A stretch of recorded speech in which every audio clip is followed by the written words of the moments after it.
Duvvada family issue family circus లా మారిపోయింది. పూటకో ట్విస్ట్ తో రసవత్రంగా సాగుతోంది. ఇన్నాళ్లు విడాకులు కావాలన్న దువ్వాడ శ్రీనివాస్ భార్య ఒక్కసారిగా యూటర్న్ తీసుకున్నారు.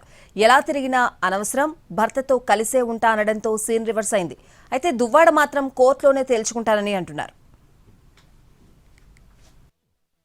దువ్వాడ ఫ్యామిలీ కథా చిత్రం మలుపుల మీద మలుపులు తిరుగుతోంది. పూట పూటకు ఊహించిన ట్విస్టులు కనిపిస్తున్నాయి. ఇన్ని రోజులు శ్రీనివాస్పై విరుచుకుపడ్డ ఆయన భార్య వాణి యూటర్న్ తీసుకున్నారు. విడాకులు కావాలి, ఆస్తులు రాసివ్వాలని డిమాండ్ పెట్టిన ఆమె ఒక్కసారిగా వెనక్కి తగ్గారు. పిల్లల భవిష్యత్తు కోసం కలిసే ఉంటామంటూ సంచలన వ్యాఖ్యలు చేశారు. శ్రీనివాస్ ఎలా తిరిగినా తనకు అనవసరమని, తనకు ₹1 కూడా అవసరం లేదని వ్యాఖ్యానించారు. కలిసి ఉండడానికి లిఖితపూర్వకంగా హామీ ఇస్తే చాలని చెబుతున్నారు వాణి. నేను నచ్చినట్టు ఉంటాను, నాకు నచ్చినట్టు బిహేవ్ చేస్తానని. ఓకే, నీకు నచ్చినట్టుండు, నీకు నచ్చినట్టు బిహేవ్ చేయి, నీ పిల్లలకు చూసుకో, నీ పిల్లల రెస్పాన్సిబిలిటీ అంతా నీ పైన పెట్టుకో. నాకంటూ ₹1 ఇవ్వకు.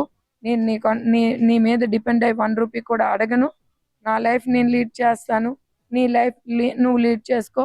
ఇద్దరము కలిపి పిల్లల కోసం ఆలోచించి, వాళ్ళ భవిష్యత్తు కోసం ఆలోచించి ఒకే ఇంట్లో ఉండి నీ లైఫ్ నీదిగా, నా లైఫ్ నాదిగా, ఇలాగా చాలామంది కుటుంబాలు ఉన్నారు. కాబట్టి అదే దిశగా ఆలోచిస్తే ఈ సమస్యకి ఒక పరిష్కారం వస్తుంది అనేది నా ఒపీనియన్ అండి. అయితే ఇంత జరిగాక భార్య వాణితో కలిసి ఉండే ప్రసక్తే లేదంటున్నారు దువ్వాడ శ్రీనివాస్.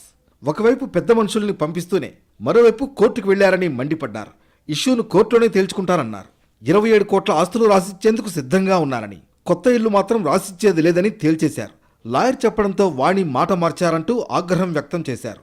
కొత్తగా ఏంటంటే నేను కలిసి ఉండే పరిస్థితుల్లో నువ్వు కోర్టులకి 30 సంవత్సరాల్లో పడినటువంటి కష్టానికి ఈ 2 ఏళ్లలో ఇంటికి తాళం వేసిన తర్వాత నేనున్నానా, చచ్చానా, బ్రతికేనా, నువ్వు తాళం వేసిన తర్వాత నా తల్లి దగ్గర 1 ఏడాది కాలం పాటు ఉండి నా తమ్ముడు పార్వతీశ సహకారంతో ఇల్లు నేను నిర్మాణం చేస్తే తగుదనమ్మా అని ఇక్కడికి కూడా వచ్చి ఇది కూడా తాళం వేయాలని, తాళం విరగొట్టి తాళం వేయాలని నువ్వు చూస్తే నేను ఎలా బ్రతకాలి?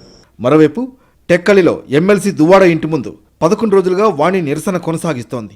ఆయన భార్య వాణి, పిల్లలు నిరసన చేస్తూనే ఉన్నారు.